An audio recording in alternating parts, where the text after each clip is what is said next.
For a decade, he was Libya's most famous ghost, a man wanted by the International Criminal Court, sentenced to death by a firing squad in Tripoli, and yet living freely in the mountains of Zintan. Saif al-Islam assassinated. مقتل سيف الإسلام القذافي في الزنتان. Fin d'une ère.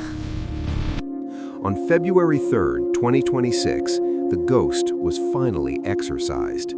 The assassination of Saif al-Islam Gaddafi in his mountain hideout didn't just end the life of a 53-year-old man. It severed the last living political link to a regime that ruled Libya for 42 years. But before he was a fugitive, and before he was a casualty of Libya's endless war, Saif was something else entirely.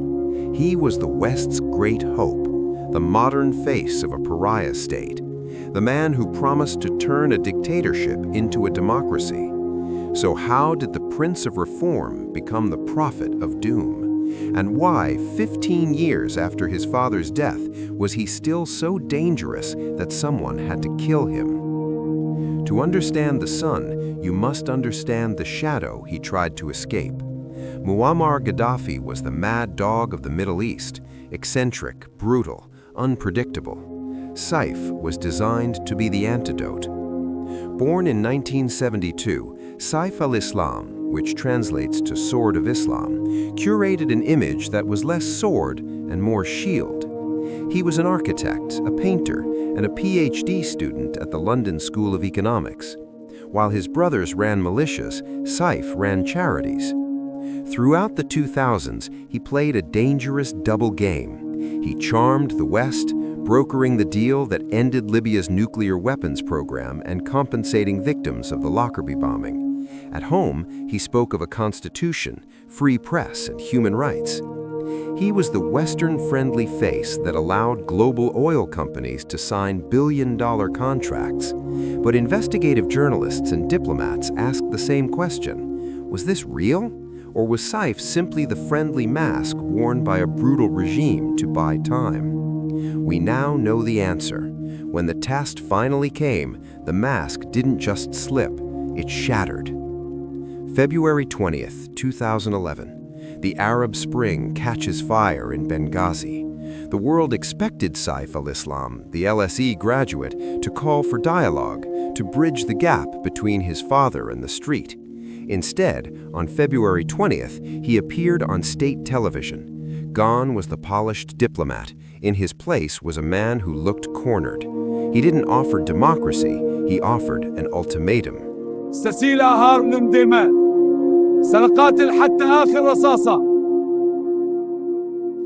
Rivers of blood. With those three words, Saif al-Islam sealed his fate. He wasn't a reformer, he was his father's son. He viewed the uprising not as a cry for freedom, but as a foreign conspiracy, a drunken hallucination. The war he predicted came true, but not the way he imagined. By October 2011, his father was dead, brutally lynched in Sirte. Saif fled south into the vast emptiness of the Sahara, trying to reach Niger. He didn't make it. A militia from Zintan, a mountain town famous for its fierce independence, intercepted him. They didn't hand him over to the new government in Tripoli.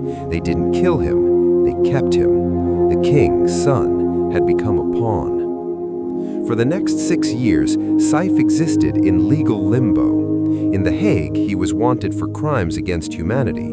In Tripoli, a court sentenced him to death by firing squad in absentia. But the Zintan militia, the Abu Bakr al-Siddiq battalion, refused to give him up. To them, he was a valuable bargaining chip against the rival powers in Tripoli. Then, in 2017, something strange happened. They announced his release. He vanished.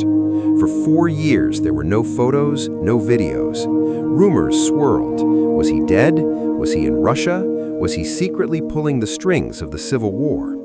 Then, in 2021, he invited the New York Times to a villa in Zintan. He described his return to politics as a striptease, revealing himself slowly to toy with the minds of his enemies. He was banking on the one thing the revolution hadn't provided: stability. After a decade of civil war, power cuts and militia rule, Saif pitched himself as the return to order.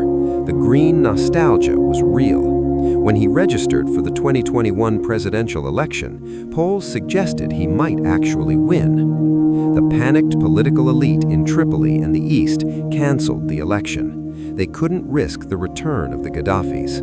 Saif was forced back into the shadows until last Tuesday. On February 3, 2026, the striptease ended in blood.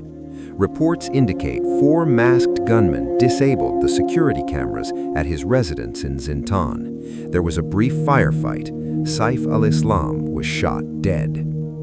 Who ordered the hit? The list of suspects is as long as the list of factions in Libya. Was it rivals who feared his popularity in the upcoming elections? Was it a foreign power unwilling to see a Gaddafi back in charge? Or was it simply a local feud, a loose end finally being tied up? His death removes the Green faction's figurehead.